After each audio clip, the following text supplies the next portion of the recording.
Battus par le Cap-Vert lors du dernier tour qualificatif, les Maliennes pensaient voir leur rêve de la CAN 2026 s'évanouir après une victoire 1-0 à l'aller et une défaite 4-2 au retour.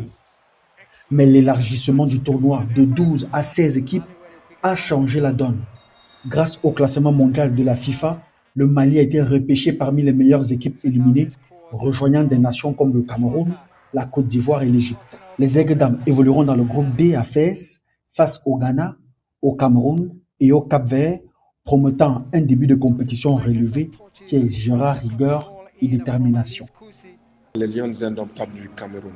Une vieille connaissance qu'elles retrouveront cette année encore, tout comme les Ghanéennes qu'elles ont eu à accrocher 1-1 lors de la dernière édition. Les Capverdiennes, leur troisième adversaire du groupe, sont celles-là même qui les avaient éliminées sur terrain avant le repêchage. C'est dire que tous les matchs du Mali dans cette première phase ressemblent à des finales, pour ne pas dire des revanches. Cette qualification inattendue illustre la montée en puissance du football féminin malien. Alors que le championnat national était embryonnaire il y a 10 ans, il compte aujourd'hui une douzaine de clubs à travers le pays. La Confédération africaine de football a encouragé les grands clubs comme le Stade malien et le Djoliba AC à créer des sections féminines permettant à davantage de jeunes joueuses de progresser et d'accéder à un suivi régulier, que ce soit localement ou à l'étranger, pour rester compétitive sur le plan continental. Avec le report, le coach Konaté, sûrement avec l'euphorie de l'arrivée des nouveaux comités exécutifs à la FEMA Foot le 16 avril prochain,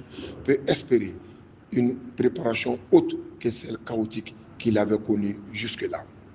Sur le terrain, le nouveau sélectionneur Birama Konaté mise sur un équilibre entre jeunesse et expérience.